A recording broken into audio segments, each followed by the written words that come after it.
Salut petit-fils, j'aimerais que tu viennes passer le week-end avec moi pour qu'on puisse causer et discuter sur pas mal de sujets parce que tu as vraiment l'âge d'apprendre beaucoup de choses euh, qui pourront te servir dans l'avenir.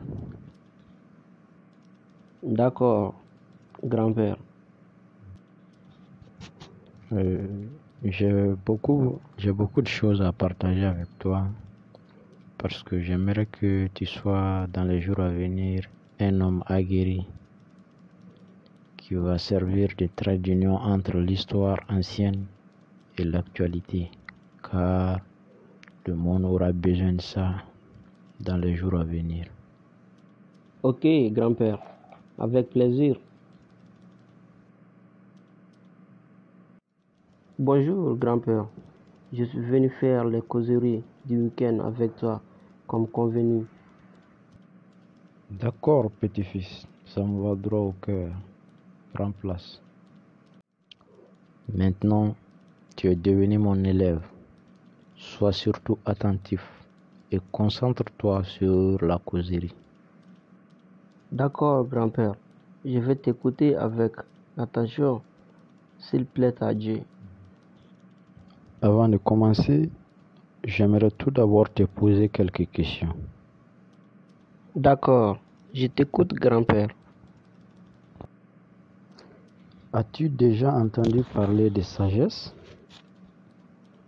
Tu veux apprendre à être sage? Tu es prêt pour le changement de comportement? Si oui, à quel prix? Oui, grand-père, j'ai l'habitude d'entendre parler de sagesse.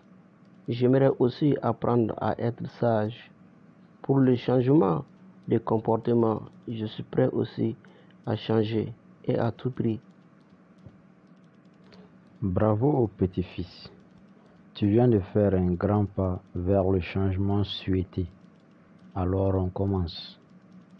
Pour apprendre ce que je t'enseigne, tu dois cesser maintenant à être toi-même et chercher à être moi.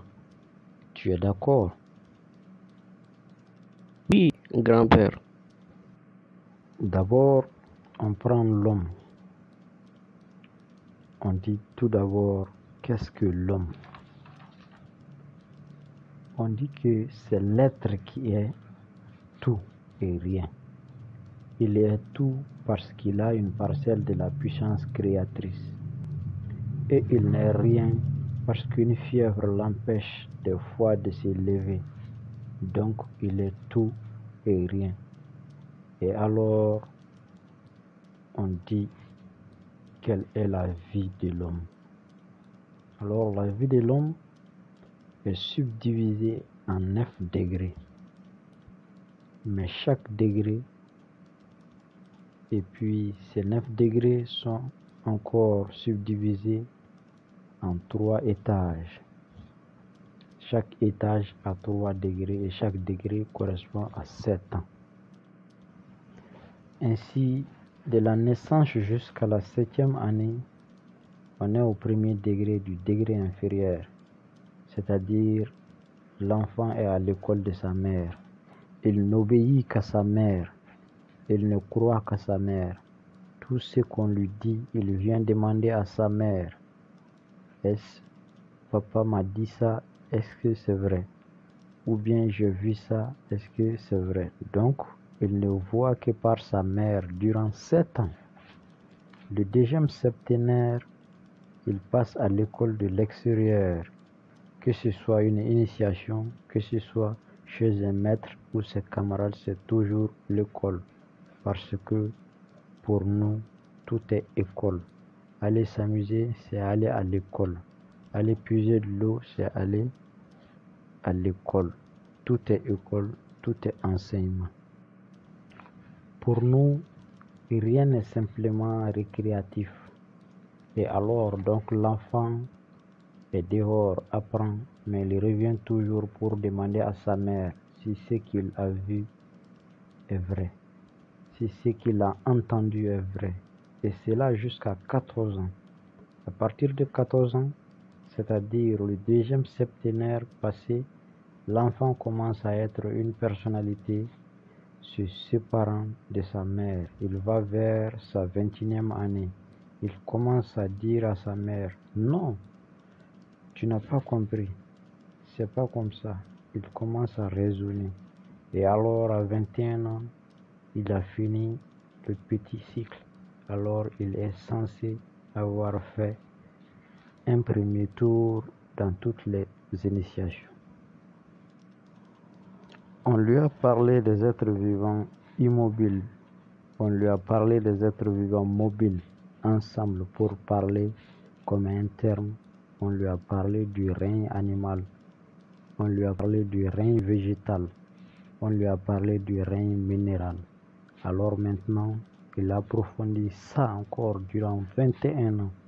Il constitue 3 âges encore. C'est le deuxième 21 ans viennent renforcer les premiers 21 ans. Et alors, ce n'est qu'à 42 ans qu'il a droit à la parole. Alors là, on dit qu'il est un homme fait. Et quand il commence à parler, on dit, ah, il va entrer dans la classe des vieux. Alors on lui dit, quel est ton âge? Si par exemple vous dites 35 ans, il dit, attendez, les 42 ans. Et maintenant, lorsqu'il atteint 42 ans, il a droit à la parole. C'est-à-dire qu'il a encore 21 ans à enseigner obligatoirement. On doit exiger de lui, il faut qu'il rende ce qu'en 21 ans il a appris dans sa jeunesse. Il a mûri dans son âge d'homme. Il faut qu'il le rende dans son âge de vieillesse, c'est-à-dire jusqu'à 63 ans. Alors à partir de 63 ans, chez le Peul, on dit qu'il est hors du parc. C'est comme une espèce de retraite, une espèce de retraité. On ne peut plus exiger de lui, mais il peut donner parce que il peut bénéficier de la vie, mais il est considéré comme terminé à 63 ans. Petit-fils, j'aimerais encore plus causer avec toi, plus te dire beaucoup de choses, mais comme il fait tard, nous allons nous arrêter là aujourd'hui et continuer, s'il plaît à Dieu, un autre jour. D'accord, grand-père. J'ai beaucoup appris aujourd'hui. Merci pour les conseils.